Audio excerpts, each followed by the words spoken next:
Mga kapuso, suruyo nato ang mga langob sa lungsod sa Mabinay sa Negros Oriental this summer.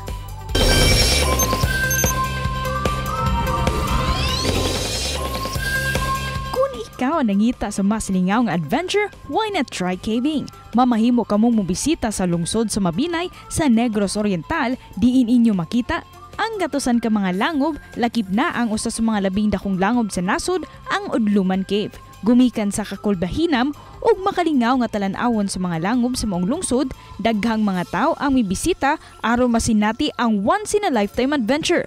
Busa, manlaag na kita.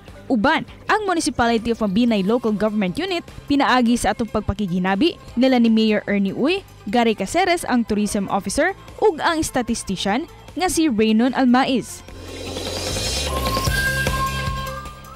Mayong buntag, Mayor Ernie, Sir Renan, and Sir Gary, welcome sa GMA Regional TV Live. Good morning, everyone. Good morning to our viewers, of course. Good morning.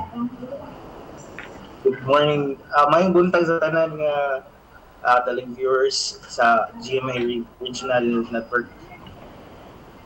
Ug maayong buntag mga kapuso dinhi sa Negros Oriental. Maayong buntag kanatong tanan. First of all, Mayor, for the benefit of our viewers, can you please tell us about sa inyong lungsod Mabinay, inyong kultura, ang inyong mga tradisyon din sa Mabinay? Ang Mabinay actually is central between Oriental and Occidental. No? Of course, what is it is Mabinay?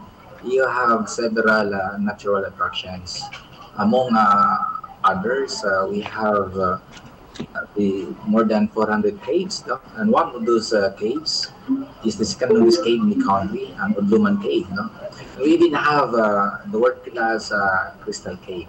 We have the falls, we have the beautiful river. And to Sir Renan, pila ang population sa inyong lungsod? And please tell us more about your economic activities din sa lungsod. We have here 6 agricultural town made sa Negros Oriental. The main vision of our beloved mayor is to become the agro-industrial ecotourism, which is very highly strategical kay kami sa kami sa Mabinay na situated may sa pinaka-center yun sa tibuok Negros. Sir Gary, tell us more about sa inyong mga langob. What makes these caves unique kumpara sa ubang mga lugar? Mabinay has classified into three caves. We have 15 caves that we classify into for the beginners, for advanced, and for the extreme. For the beginners, natay kanang Crystal Cave, Padanihan, o Panligawan Cave. Ang atong second longest cave system of the Philippines, which nga naadiri sa atong lungsod sa Mabinay mo ang Udluman Cave. Busa Mayor, sa katong mga gustong mobisita sa inyong lungsod, unsa may mga tambag nga imong ikahatag alang kanila? If they are looking for an outdoor activities, no, then Mabinay would be an ideal place. No?